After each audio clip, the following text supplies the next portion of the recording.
হরে Krishna everyone, সকলে কেমন আছেন? আশা করি খুব ভালো আছেন, আর আমিও খুব ভালো আছি। তো সামনে যেহেতু জন্মাষ্টমী, তো আমি এখন বসে গেছি আমার ছোট গোপালদের নিয়ে গোপালের অঙ্গরাগ করানোর জন্য।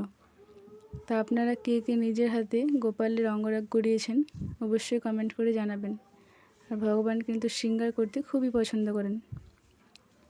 তো চলুন, আজকে আমি গোপালের অঙ্গরাগ করতে করতে আপনাদের সঙ্গে ভগবান শ্রীকৃষ্ণের একটা বাল্য লীলা শেয়ার করি। কৃষ্ণের বয়স তখন খুবই ছোট্ট। একদিন নন্দ মহারাজ কৃষ্ণকে বললেন, যাও তুমি আমার পাদুকা জোড়া নিয়ে এসো।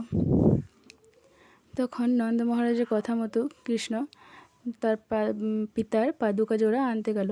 ঠিক সেই সময় যখন তিনি পাদুকা জোড়া আনতে যায়, তখন কৃষ্ণ মনে মনে ভাবল, আচ্ছা, আমি যদি না শেখাই যে পিতাকে কিভাবে সম্মান করতে হয়, তাহলে তো এই জগতে সবাই ভুলে যাবে যে পিতাকে কিভাবে সম্মান করতে হয়। কেউ তো সম্মান করবে না। যেহেতু কৃষ্ণ স্বয়ং ভগবান, কিন্তু তবুও তিনি ভাবলেন যে আমি তো এই ধরায় অবতীর্ণ হয়েছি এইগুলো শেখানোর জন্যই, তাহলে আমাকেই কিছু একটা করতে হবে। তখন কৃষ্ণ কী করলেন, নন্দ মহারাজের পাদুকা জোড়া মাথায় করে আনতে শুরু করলেন।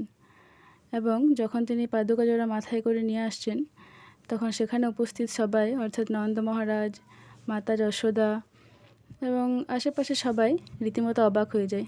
এ কি ছোট্ট কৃষ্ণ এগুলো কি করছে? তখন কৃষ্ণ মনে মনে ভাবতে লাগলেন যে আমি যদি এগুলো না শেখাই, তাহলে তো পিতাকে কেউ সম্মান করবে না। তো এই গল্পটা থেকে এটাই শিক্ষা নেওয়া যায় যে আমাদেরকে যথার্থভাবে পিতার সম্মান করতে হবে।